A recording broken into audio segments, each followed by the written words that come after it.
SSC CPO GK GS PYQ के इस video में हम लोग देखेंगे एसएससी सीपीओ 2022 में पूछे गए सभी बायोलॉजी एमसीक्यू। स्टार्ट करते हैं। कोई डाउट क्वेरी हो तो आप यहां से आप मुझसे जुड़ सकते हो। नाउ पहली एमसीक्यू आप देखो, which of the following pair of micro organism type is correct. तो यहाँ पे देखो, यहाँ पे माइक्रो ऑर्गेनिज्म जैसे पैरासियम ये एक ऑर्गेनिज्म होता है, पेनिसिलियम एक ऑर्गेनिज्म होता है। तो यहाँ पे इसका जो है ये कौन से ग्रुप से बिलोंग करता है? तो पैरासियम क्या फंगाई है? नहीं, ये एक प्रोटिस्टा है। प्रोटिस्टा देखो, आप जितने भी जीव जंतु हैं, ऑर्गेनिज्म है, उसको अलग अलग आप किंगडम में डिवाइड कर सकते हो, किंगडम में। तो ये जो पैरासियम जो है ना, ये प्रोटिस्टा किंगडम से बिलोंग करता है, फंगाई से नहीं। और पेनिसिलियम, पेनिसिलियम जो है ये फंगाई से बिलोंग करता है। ठीक है, तो पेनिसिलियम फंगाई है, पैरामीशियम जो है ये है प्रोटिस्टा। तो कौन सा करेक्ट हो जाएगा यहाँ पे? ठीक है, तो यहाँ पे दोनों करेक्ट नहीं है, है ना, दोनों का दोनों गलती है। नेक्स्ट एमसीक्यू देख लो, which of the following is diverse group of aquatic organism capable of photosynthesis.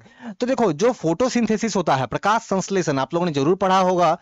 तो जैसे प्लांट वगैरह, हरे पेड़ पौधे जो है ये तो प्रकाश संश्लेषण फोटोसिंथेसिस करते हैं। एल्गी जो है ये भी करता है। एल्गी ऐसे, अब मैं बताऊं तो एल्गी जो है ना ये भी बिलोंग करता है प्रोटिस्टा से। ठीक है, लेकिन क्योंकि इसमें ये जो है फोटोसिंथेसिस भी करता है, तो बहुत बार एल्गी को क्या बोलते हैं? तो बहुत बार एल्गी को बोलते हैं plant like protista, plant like protista. ठीक है, तो याद रखना है आपको। अगली एमसीक्यू देखते हैं, कार्बन डेटिंग मींस। तो कार्बन डेटिंग का मतलब क्या है? देखो, तो वो डेट करना नहीं, यहाँ वो डेट करना मतलब नहीं है। हम लोग बहुत बार न्यूज में देखते हैं ना कि साइंटिस्ट ने मान लो 1000 साल पुराना कुछ हड्डी वगैरह, स्कल वगैरह मिला है, या फिर कुछ डायनासोर के जो है जीवाश्म मिले हैं, फॉसिल्स मिले हैं 1 लाख साल पुराना। तो उनको कैसे पता कि ये 1000 साल पुराना है कि 1 लाख साल पुराना है? तो इसके लिए जिस टेक्निक का यूज करते हैं उस टेक्निक को बोलते हैं कार्बन डेटिंग। ठीक है, कार्बन डेटिंग। तो ये एक टेक्निक है, एक तरीका है जिससे एज पता किया जाता है जो पुराने जो ऑब्जेक्ट्स जो है उन सब चीजों का। अगली एमसीक्यू देखो, bacterial and fungal enzyme degrade detritus into simpler inorganic substance, this process called as. तो देखो, मान लो आप अपने आसपास कहीं पे देखते हो कि कोई, मान लो कोई एनिमल मरा पड़ा है, तो आप देखते हो कुछ दिन के बाद में वो मिट्टी में मिल जाता है ना, सर्कल के डिकम्पोज हो जाता है। तो हम लोग ये देखेंगे कि जो भी बैक्टीरिया एंड फंगई, बैक्टीरिया और फंगल एंजाइम के कारण जो ये डिकम्पोज होने का जो प्रोसेस जो है ना, ये डेट्रिटस जो है ये इनऑर्गेनिक सब्सटेंस में जो मिल जाता है, तो इसे क्या बोलते हैं? तो इसे बोलते हैं कैटाबॉलिज्म। देखो, एक चीज आप याद रखो, कैटाबॉलिज्म में क्या होगा कि जो आपके अलग अलग जो बैक्टीरिया है या फंगल जो है ना, ये क्या करेंगे? डेट्रिटस को, डेट्रिटस मतलब जो ऑर्गेनिक पदार्थ में उसको बदल देंगे। ठीक है, बाकी ये जो प्रोसेस दूसरा जो देख रहे हो, लीचिंग, तो कुछ अलग चीज हो गए। ठीक है, फ्रेगमेंटेशन में क्या होता है कि फ्रेगमेंटेशन में जैसे फॉर एग्जांपल यहां पे भी क्या करते हैं कि डिकम्पोज करने का काम करते हैं, लेकिन यहां पे आप देखो बड़े बड़े टुकड़े में बदलते हैं। जैसे फॉर एग्जांपल अर्थवॉर्म, अर्थवॉर्म क्या करता है कि किसी चीज को जो है वो खा करके वो बड़े बड़े टुकड़ों में बदल देता है। लेकिन क्योंकि यहाँ पे बैक्टीरिया फंगल की बात की जा रही है, दैट्स वाई यहाँ पे कैटाबॉलिज्म आंसर हो जाएगा। अगली एमसीक्यू देखो, the vitamin found in liver, milk, egg, fish. तो यहाँ पे विटामिन जो है जो इन सब में मिलता है, जिसके कमी के कारण जो है कौन सा एनीमिया डिजीज होता है। तो कौन सा विटामिन है वो? तो वो है कौन सा? Vitamin B12। वैसे एक चीज मैं बताऊं, विटामिन B9 जो है ना, इसकी कमी से भी एनीमिया रोग होता है। ठीक है, तो विटामिन B9 को क्या बोलते हैं? फॉलिक एसिड बोलते हैं। क्या बोलते हैं? Folic acid. और विटामिन B12 जो है ये है कोबालमिन। ये क्या है? कोबालमिन। ठीक है, तो कोबालमिन ये है। बाकी आप जैसे देखो, विटामिन ए का नाम जैसे रेटिनॉल है, सी स्कर्बिक एसिड है, बी में आप देखोगे अलग अलग टाइप है ना, जैसे B1 है, थाइमिन है, नाइसिन आपको मिलेगा। तो जितने भी विटामिन है उनका जो केमिकल नाम जो है ये आपको याद रखना है, और उसकी कमी के कारण कौन सा डिजीज होता है ये भी याद रखना है। जैसे विटामिन ए का कमी के कारण रतौंधी है ना, जो नाइट ब्लाइंडनेस वाली डिजीज होती है। विटामिन सी की कमी से क्या होता है? स्कर्बी है ना, मसूरों में दांतों से रिलेटेड ये डिजीज है। विटामिन के अगर कम है तो जो है ब्लड जो है वो क्लॉट कम होगा, रक्त का थक्का जो है वो बनने में प्रॉब्लम होगा। तो ये याद रखना है आपको। अगले MCQ, which of the following is not a type of chromosome on the basis of location of centromere. तो पहले तो देखो, क्रोमोसोम है ना, वो कुछ आपको जनरली आपने कुछ ऐसा इमेज देखा होगा। तो ये जो दो आपको ब्रांच दिख रहे हैं ना, एक ऐसा वाला और एक ऐसा वाला, इसको बोलते हैं क्रोमेटिन थ्रेड। क्या बोलते हैं? Chromatin thread. और ये पूरा का पूरा जो है ये क्या है? क्रोमोसोम। और ये बना हुआ है डीएनए से, अंदर में आपको काफी सारे डीएनए मिलेंगे, और ये दोनों एक दूसरे से जहां पे जुड़े हुए हैं, इस पॉइंट को ही बोलते हैं सेंट्रोमियर। अब ये जो पॉइंट जो है ना जहां पे जुड़े हुए हैं, इसका लोकेशन अलग अलग हो सकता है। मान लो ये पॉइंट अगर एकदम मिडिल में है तो वैसे वाले को बोलते हैं मेटासेंट्रिक, बीच में अगर है तो। लेकिन मान लो अगर ऐसा है, ऐसा है, तो यहाँ पे आप देखो काफी ऊपर है ना, बीच में तो नहीं बोलेंगे, ठीक है। तो वैसे केस में उसको क्या बोलेंगे, तो उसको बोलेंगे क्या, एर्कोसेंट्रिक। अगर यहाँ पे है तो एर्कोसेंट्रिक बोलेंगे। तो ये तो मेटासेंट्रिक हो गया, ये एर्कोसेंट्रिक हो गया। और मान लो अगर ये क्रोमोजोम और दूसरा वाला क्रोमोजोम एकदम टॉप पे मिल रहे हैं, एकदम टॉप पे, एकदम टॉप पे एंड में, है ना, तो वैसे वाले को क्या बोलते हैं, टेलोसेंट्रिक बोलते हैं। लेकिन ये ऐसा, ये लोफोसेंट्रिक ऐसा कुछ नहीं होता है, ठीक है। तो ये तीन होता है, याद रखना है। अगली MCQ, starch found in bread cereals pasta are made of long chain of. तो स्टार्च जो है ये क्या चीज से बना हुआ है, तो बहुत सारी चेन, लंबा लंबा चेन बना हुआ है। किस चीज का, तो ग्लूकोज का। ग्लूकोज, बहुत सारे ग्लूकोज आपस में कनेक्ट होकर के चेन बना करके क्या बनाते हैं, स्टार्च बनाते हैं, ठीक है, याद रखना है। वैसे दूसरा आप देखोगे सेल्यूलोज भी एक तरह का चेन है, सेल्यूलोज भी ग्लूकोज का ही चेन है। लेकिन यहां तो पूछ रहे हैं कि किससे बनता है। माल्टोज देखोगे तो दो ग्लूकोज, एक ग्लूकोज और एक और ग्लूकोज, दो ग्लूकोज आपस में जुड़ करके बनाते हैं माल्टोज। और गैलेक्टोज जो है, इसको देखोगे तो ये ग्लूकोज नहीं है, इसका फॉर्मूला जो है, इसका फॉर्मूला आप देखोगे ग्लूकोज वाला ही है, लेकिन जो इसका स्ट्रक्चर है वो अलग होता है, ठीक है। तो ग्लूकोज और गैलेक्टोज क्या, कैसा है ये, तो गैलेक्टोज ग्लूकोज का ही फॉर्मूला है, लेकिन उसका देखने स्ट्रक्चर जो है ना वो अलग होता है। अगली एमसीक्यू देखते हैं, which membrane bound cell organelle consist of small sac like structure surrounded by a single membrane so that the cell digestive system। हाँ, तो यहां वर्ड आप नोटिस करो, सेल डाइजेस्टिव सिस्टम।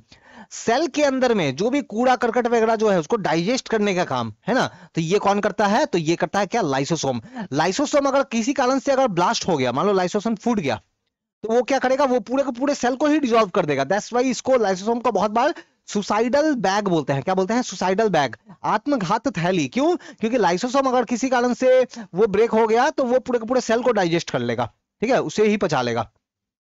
अगली एमसीक्यू, कॉनिफर्स, साइकेड, गिनेको। तो ये जो प्लांट्स जो है ये कौन से टाइप के प्लांट है, तो देखो अलग अलग किंगडम होते हैं। पहले तो किंगडम आपको पता होना चाहिए, है ना, जैसे एनिमल का किंगडम है, प्लांट का है, प्रोटिस्टा है, मोनेरा है, फंगाई है।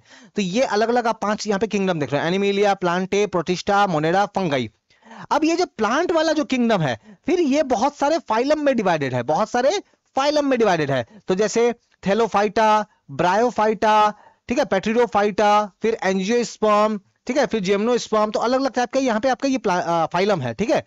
तो आपको बताना है कि ये जो यहाँ पे प्लांट्स दिए गए हैं ये कौन सा फाइलम से बिलोंग करते हैं, तो ये बिलोंग करते हैं क्या, जिम्नोस्पर्म फाइलम से। याद रखना, जिम्नोस्पर्म वाला जो फाइलम है ना, इस फाइलम से बिलोंग करते हैं। याद रखना है, जिम्नोस्पर्म कौन से वाले प्लांट होते हैं, वो प्लांट जिनमें ना सीड कैसा होता है, नेकेड होता है, सीड नेकेड। जैसे मैं आपको एग्जांपल दूं, मान लो आप मैंगो खाते हो, आम खाते हो, तो आम का जो बीज जो होता है, सीड क्या होता है, वो फल के अंदर होता है ना, वो तो फल के अंदर होता है। लेकिन कुछ ऐसे प्लांट होते हैं जिनके जो बीज जो है, सीड है, वो फल के अंदर नहीं, वो बाहर होते हैं, फल के बाहर, है ना। तो वो उनको बोलते हैं नेकेड सीड। तो वो कौन सा वाला प्लांट होते हैं, वैसे प्लांट को बोलते हैं जिम्नोस्पर्म। जिसके अंदर होते हैं उसको एंजियोस्पर्म बोलते हैं। जैसे मैंगो क्या हो जाएगा, एंजियोस्पर्म हो जाएगा। अगली एमसीक्यू देखो, which of the following can be use as an instant energy booster. आपको मान लो आप क्रिकेट खेल रहे हो और आपको जो है अब बैटिंग करने जाना है, एनर्जी चाहिए, तो आप क्या खाओगे, गार्लिक, है ना, कोरिएंडर, लेमन, नहीं, बनाना खा के जाओ, है ना, और फिर चौके छक्के लगाओगे। तो बनाना, तो बनाना से आपको इंस्टेंट एनर्जी मिलेगा। क्यों, क्योंकि इसके अंदर है कार्बोहाइड्रेट। क्या है इसके अंदर, कार्बोहाइड्रेट। हमें पता है कि कार्बोहाइड्रेट जो है ये हमारे बॉडी को एनर्जी देता है। कार्बोहाइड्रेट क्या करता है, हमारे बॉडी को एनर्जी देता है। प्रोटीन क्या करता है, वो हमारे बॉडी को बिल्ड करता है, हमारे बॉडी को बनाता है, ठीक है। दैट्स व्हाई बॉडी बिल्डर देखते हो प्रोटीन खूब खाएंगे, है ना। विटामिन क्या करता है, तो विटामिन है या मिनरल है, ये क्या करता है, हमारे बॉडी को हेल्दी रखता है, हमारे बॉडी का सभी ऑर्गन सही तरीके से काम करेंगे, डिजीज से फाइट करेगा, ये सब विटामिन वगैरह करता है। Next, which of the following pair of plant disease and micro organism is correct. तो यहाँ पे साइट्रस कैंकर ये वायरस के कारण होता है बोला गया है, नहीं, ये वायरस के कारण जो है ये नहीं होता है, ठीक है। रस्ट ऑफ बीट, हाँ, ये फंगी के कारण होता है। जैसे साइट्रस कैंकर आपने डिजीज देखा होगा, जनरली जो खट्टे फलों में, आप कभी नींबू खरीद के लेके आओ, जो लेमन जो होता है ना, लेमन खरीद के लेके आओ, तो लेमन के ऊपर देखना ऐसे ना काले काले छोटे छोटे धब्बे नजर आते हैं, काले काले छोटे छोटे धब्बे नजर आते हैं, स्पॉट नजर आता है। तो वो क्यों है, बिकॉज उसमें क्या है, साइट्रस कैंकर डिजीज है, ठीक है। और रस्ट ऑफ वीट क्या मिलेगा, तो आप वीट का पौधा जो आप देखोगे ना, तो उसके प्लांट में, उसके पत्ते में देखोगे रेड कलर की जो है ना छोटे छोटे स्पॉट होता है, धब्बे होते हैं, देख के लगता है कि जैसे जंग है ना, जैसे लोहे में जंग पकड़ती है ना, वैसे देख के लगता है जंग है, इसको बोलते हैं रस्ट ऑफ वीट। अगली MCQ, which of the following pair of nutrients and nutrients is correct. तो आपको बताना है, देखो हमें जो हमारा शरीर को सही तरीके से वर्क करने के लिए कुछ ऐसी चाहिए जो बहुत ज्यादा अमाउंट में चाहिए, जैसे कार्बोहाइड्रेट, प्रोटीन, है ना, विटामिन काफी सारा चाहिए, तो वो सबको बोलेंगे क्या, मैक्रो न्यूट्रिएंट बोलते हैं, मैक्रो। ये सब कौन से हैं, मैक्रो। लेकिन कुछ ऐसे चीजें हैं जो बहुत थोड़े अमाउंट में चाहिए, है ना, जैसे सोडियम, आयोडीन थोड़ा सा चाहिए, है ना, बहुत थोड़ा सा सोडियम चाहिए, तो इन सबको क्या बोलते हैं, माइक्रो। इन सबको बोलते हैं माइक्रो न्यूट्रिएंट्स। तो मैक्रो वाले ज्यादा हो गए, माइक्रो वाले कम हो गए, तो मैक्रो में आयरन दिया है नहीं, माइक्रो में कैल्शियम, तो कौन सा हो जाएगा, ओनली 2, है ना। माइक्रो में कैल्शियम तो हो जाएगा, और बहुत सारे मेटल्स वगैरह जो है वो सब हमें माइक्रो में देखेंगे वो। अगली MCQ, which of the following is not a factor which should be kept in mind while planning meal for the family. आप अपने घर में अपने खाने के लिए, अपने फैमिली के खाने के लिए प्लानिंग कर रहे हो कि क्या खाना बनना चाहिए, तो आप डेफिनेटली आप ऐसा खाना बनाओगे जिसमें काफी सारे विटामिन है, कार्बोहाइड्रेट है, प्रोटीन है, मतलब आप लोगों का शरीर हेल्दी रहे, मतलब आप न्यूट्रिशन को जरूर ध्यान में दोगे, तो ये तो बिल्कुल ठीक है। फिर इकोनॉमिक फैक्टर आप ध्यान में दोगे, है ना, आप जरूर ये देखोगे कि कौन सी चीज बहुत महंगी है। मान लो आप मिडिल क्लास के हो, एंड देन कोई सब्जी बिक रही है, कोई वेजिटेबल बिक रहा है 1000 रुपीज के जी, तो आप वो खरीदोगे, अभी नहीं खरीदोगे आप, है ना, आप हो सकता है कोई दूसरा वेजिटेबल खाओगे। तो आप इकोनॉमिक फैक्टर को भी देखोगे, सीजन को भी देखोगे। हम लोग अपना सीजन के हिसाब से हम लोग जो है वो फ्रूट वगैरह खाने वगैरह खाते हैं, तो शरीर अच्छा रहता है, अदरवाइज तबीयत खराब होती है। लेकिन इन्वायरमेंट को नहीं देखते हैं, तो ये ऑप्शन ए हो जाएगा आंसर। अगली एमसीक्यू देखो, scurvy is caused by not having enough. तो स्कर्वी क्यों होता है, तो आपके बॉडी में अगर एस्कॉर्बिक एसिड अगर कम है ना, एस्कॉर्बिक एसिड कम है, एस्कॉर्बिक एसिड कौन सा, विटामिन सी की बात हो रही है, विटामिन सी, तो विटामिन सी को ही एस्कॉर्बिक एसिड बोलते हैं, ठीक है ना। तो ये अगर कम है तो फिर क्या होगा, तो स्कर्वी नाम की डिजीज होगी, जिससे आपके मसूड़े, आपके गम्स वगैरह जो है ना, स्किन वगैरह जो है ना, ये इसमें प्रॉब्लम्स आएगी, ठीक है। बाकी नाइसिन देखो तो विटामिन बी3 है, थायमिन देखो, थायमिन भी बार बार पूछा जाता है, विटामिन बी1 है, और ये तो मैंने बताया ना, 1 नंबर वाला जो है ना, ये विटामिन बी12 है, ठीक है। देखो जो भी एमसीक्यू में करवा रहा हूं ये सभी बहुत ज्यादा इंपॉर्टेंट है, अगर आप तैयारी कर रहे हो एसएससी सीपीओ 2023 जीके, तो एसएससी सीपीओ 2023 प्रिपरेशन में बहुत इंपॉर्टेंट होगा ये सब। Next, which of the following is a severe form of malnutrition that is commonly affected infant toddler। Generally जो बच्चे जो है वो 5 ईयर के आसपास होते हैं, तो छोटे छोटे बच्चों को देखोगे 5 साल के, 4 साल के, 3 साल के, उनका शरीर पूरा सूखा रहेगा, लेकिन बस पेट इतना निकला हुआ रहेगा, है ना। आपने लोगों ने जरूर ऐसा कुछ देखा होगा कि पेट निकला हुआ है लेकिन शरीर सूखा हुआ है, तो एक्चुअली वो जो बच्चे हैं ना, उनके शरीर में प्रोटीन की कमी है, इसलिए ऐसा हुआ है, प्रोटीन की कमी में। कौन सी बीमारी से वो ग्रसित है, तो क्वासिकोर। तो याद रखना है, क्वासिकोर में प्रोटीन की कमी के कारण बच्चों में ऐसा बॉडी हो जाता है कि बॉडी पूरा वीक होगा, हाथ पैर एकदम सूखे हुए रहेंगे, बस उसका पेट जनरली आपको निकला हुआ नजर आएगा। Next, the lead chromate which is toxic and carcinogenic is cause for the adulteration of. तो देखो जो लेड क्रोमेट जो है ना, ये येलो कलर का होता है, ये येलो कलर का होता है, ठीक है। अब बहुत बार क्या करता है ना, जो मिलावट करने वाले होते हैं, ये इसको हल्दी में मिला देते हैं, हल्दी में मिला देते हैं, तो इसको हल्दी में जो है ना, टर्मेरिक में मिलाने के लिए इसको यूज करता है, कैंसर होता है इससे। Next, which of the following pair of plastid things is stored not correct.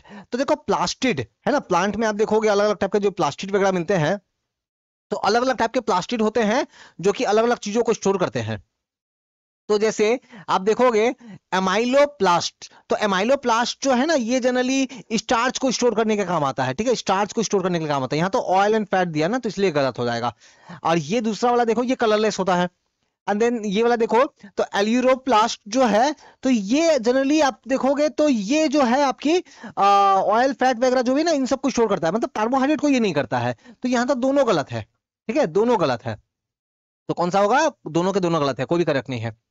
अगली MCQ, the dash principally perform the function of packaging material to be delivered either to the intracellular target और secreted outside the cell. Cell के अंदर में यहां से यहां कोई सामान लेके जाना है, मतलब ट्रांसपोर्टेशन करना है ना। तो कौन लेके जाएगा, या सेल के अंदर में कुछ सामान है, कुछ अंदर में कुछ है, सेल मतलब कोशिका, और इसको अगर बाहर लेके जाना है तो कैसे ये जाएगा। तो इसके लिए जो सेल के अंदर में जो सेल का जो कोशिका का अंग, जो सेल ऑर्गेनली जो वर्क करता है, उसका नाम क्या है, गोल्गी एपरेटस। क्या नाम है उसका, गोल्गी एपरेटस। अगली MCQ, which of the following is not a function of calcium in our body. तो कैल्शियम जरूरी है शरीर के लिए, लेकिन कैल्शियम कौन सा काम इसमें से नहीं करता है? तो ब्लड क्लॉटिंग के लिए इंपॉर्टेंट है। डाइजेशन में कैल्शियम का कोई काम नहीं है, डाइजेशन में कोई काम नहीं है। बाकी बोन टीथ वगैरह के लिए जरूरी है, मसल्स वगैरह के लिए ओके है, जरूरी है। तो ऑप्शन 2 हो गया आंसर। कोई डाउट क्वारी हो तो मैंने अपना टेलीग्राम, फेसबुक, इंस्टाग्राम का लिंक शेयर किया हुआ है, डायरेक्टली जुड़ के बात कर लेना मुझसे। Next, which of the following pair of human disease micro organism mode of transmission is correct? तो ट्यूबरकुलोसिस, जो टीबी जो है ये वायरस नहीं, वायरस के कारण नहीं होता है, तो ये तो होता है बैक्टीरिया के कारण होता है, ठीक है ना, बैक्टीरिया के कारण होता है, तो ये वाला तो गलत हो गया। Chicken pox, chicken pox virus के कारण होता है, ये तो सही है, लेकिन ये वाटर या फूड से नहीं फैलता। अगर किसी को चिकन पॉक्स है, अगर वो मान लो छींक रहा है, खांस रहा है, वहीं पे आप भी खड़े हो, तब जाके हवा के थ्रू, है ना, एयर के थ्रू जो है ये फैलता है। तो ये तो वाटर फूड लिखा है ना, गलत हो गया, तो दोनों गलत है, ठीक है। अगले MCQ, which of the following pair of mineral needed to correct? तो आयरन जो है हमें चाहिए हेमोग्लोबिन के लिए, हाँ बिल्कुल, हमारे ब्लड में जो हेमोग्लोबिन है वहां पे आयरन बिल्कुल चाहिए, तो ये करेक्ट है।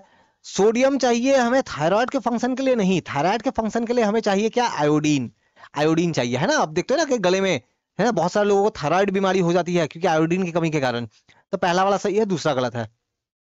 अगली MCQ, caucus is example of which of the following animal? तो साइकस जो है ये किस तरह का जो है एक एनिमल जो है, ठीक है।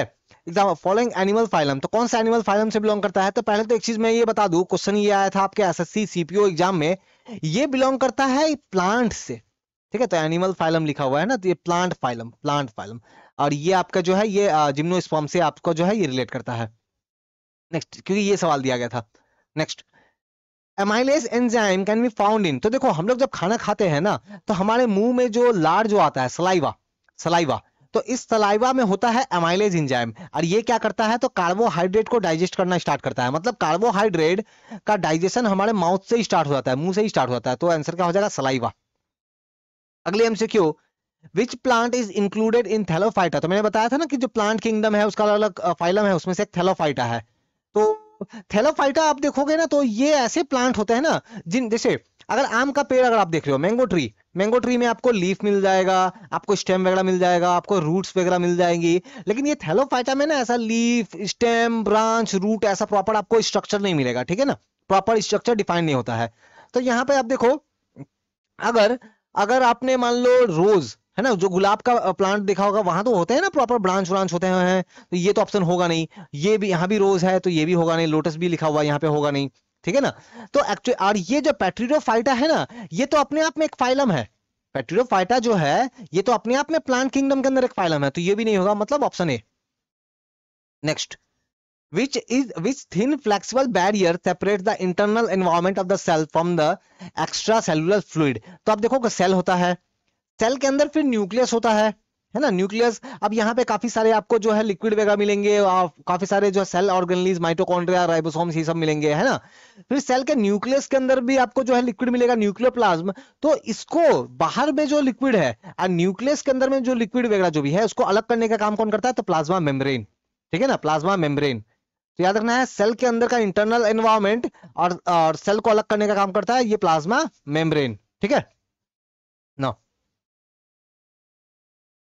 तो याद देखो, internal environment of the fluid. अब यहाँ पे एक चीज थोड़ा सा एक्सप्लेन अगर मैं कर दूं, ये जो है ना, इसको बोलते हैं न्यूक्लियोप्लाज्म। यहाँ पे जो मेम्ब्रेन होता है न्यूक्लियोप्लाज्म, ऐसा ही एक मेम्ब्रेन होता है हमारे यहाँ पे भी होता है, सेल वॉल होता है। सेल वॉल के बाद में आप देखोगे सेल मेम्ब्रेन होता है ना, तो वो भी तो वही काम करता है, लेकिन वहां पे वो जो काम करता है ना, वो सेल के बाहर के जो भी लिक्विड वगैरह है उसको सेल से अलग करने का काम करता है। आप डिफरेंस समझो, सेल के बाहर में जो भी लिक्विड है उसको सेल से अगर अलग करने की बात की जाए, तो वहां पे क्या काम करता है? तो सेल मेम्ब्रेन। और अगर सेल के अंदर का जो लिक्विड है और न्यूक्लियस के अंदर में जो लिक्विड जो है, न्यूक्लियोप्लाज्म है या साइटोप्लाज्म जो है, इसको अलग करने का काम यहाँ पे क्या करता है? तो न्यूक्लियोप्लाज्म करता है, ठीक है। Next, one of the dash giant redwood tree, है ना, तो ये आपको एक रेडवुड ट्री जो है आपको ये मिलेगा, तो ये कौन सा ये बिलोंग करता है? ठीक है, तो ये एक्चुअल में क्या है? जिम्नोस्पर्म। यहाँ पे आप देखोगे ना, ये रेड जाइंट रेडवुड ट्री जो है, क्या नाम है इसका? सिकोइया, ठीक है। तो यहाँ पे आप देखोगे तो आपको सीड जो है ना नेकेड मिलेंगे, नेकेड सीड मिलेंगे। तो नेकेड सीड किसमें होता है? जिम्नोस्पर्म ना। नेक्स्ट एमसीक्यू, नट, वेजिटेबल ऑयल या फिश वगैरह है, इसमें आपको क्या मिलेगा? तो आपको इसमें मिलेगा ओमेगा 3, क्या मिलेगा? ओमेगा 3। बहुत सारे आप ऑयल वगैरह के ऐड में देखना, वो लोग बोलते हैं कि ओमेगा 3 के बारे में बताते हैं वो लोग। Next MCQ, there are holes, pores all over the body. They are commonly called sponges, are mainly found in marine habitat.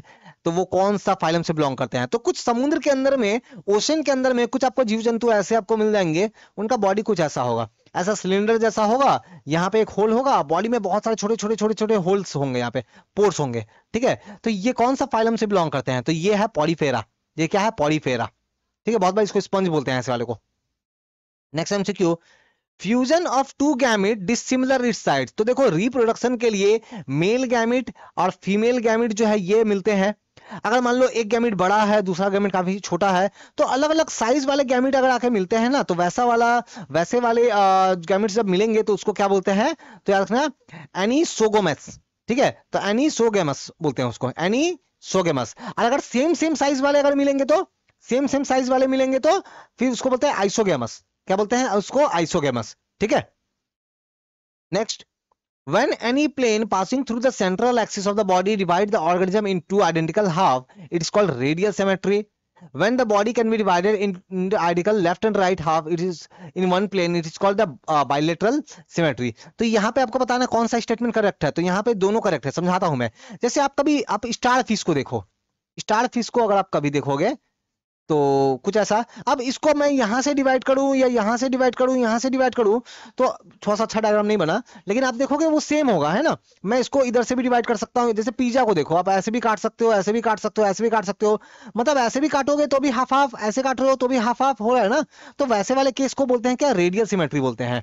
और अगर मान लो अब ह्यूमन की बात करें, तो हमारे बॉडी को सिर्फ ऐसे कट करोगे तब जाकर के दो हाफ में होगा, ऐसे कट करोगे तो दो हाफ में नहीं होगा। या फिर डॉग को देखो, है ना, डॉग अगर मान लो है, देखो ये डॉग है, ठीक है, ये डॉग है, ठीक है। अब ये डॉग को एकदम लाइक ऐसे काटोगे तो हाफ होगा? नहीं हाफ होगा ना, क्योंकि सर यहाँ आ गया, बैक यहाँ आ गया, तो इसको ऐसे कट करना पड़ेगा। तो वैसे वाले किसको बोलते हैं? Bilateral symmetry.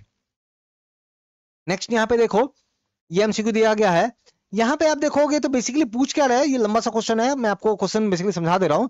तो ये जो लिवर वॉट्स जो है, ठीक है, ये जनरली आपको जो नमी वाली एरिया, मॉइस्ट एरिया में जो है आपको देखने को मिलेगा, ठीक है। आपको ट्री वगैरह से, जहां पे बार्क वगैरह जो अंधेरा वाला एरिया है वहां पे आपको देखने को मिलेगा, ठीक है।